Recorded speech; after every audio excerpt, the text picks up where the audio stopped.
And imagine walking into a cafe, and before you even order, everyone is already staring, whispering, and judging you just because of how you look. Now, what if the very same person they laughed at suddenly became the hero who saved a child's life right in front of their eyes? This shocking story will change the way you look at people forever, so watch closely. She was judged unfairly, but what happened next shocked everyone.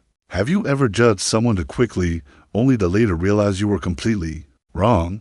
This story will remind you why appearances can be so deceiving. It all began on a rainy Monday morning.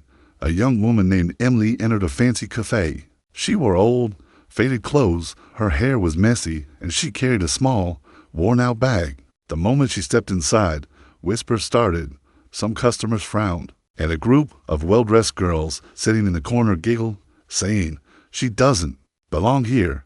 Even the cashier gave her a cold look and asked, "Are you sure you can afford anything here?" Emily just smiled politely and ordered the cheapest coffee on the menu. She sat quietly in the corner, sipping slowly, ignoring the stares. But just then, something unexpected happened.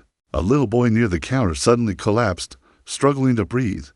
Panic filled the cafe. The boy's mother screamed for help, but no one knew what to do. That's when Emily jumped up. She rushed to the boy, calmly knelt beside him, and performed life-saving first aid. Within moments, the boy was breathing normally again. Everyone stood frozen, shocked at what they had just witnessed. The mother hugged Emily with tears in her eyes and whispered, "You saved my son's life. Thank you." Finally, Emily revealed the truth. She was actually a medical student, training to become a doctor. She had come to the cafe after a long night shift at the hospital, which explained her tired look and messy clothes. The same people who judged her now looked down in shame. The cashier apologized. The group of girls lowered their heads, realizing how wrong they had been. Emily simply smiled and said, "Never judge someone by how they look. You don't know their story." With that, she left the cafe, leaving behind a powerful lesson that day. Kindness, courage, and true worth have nothing to do with appearances.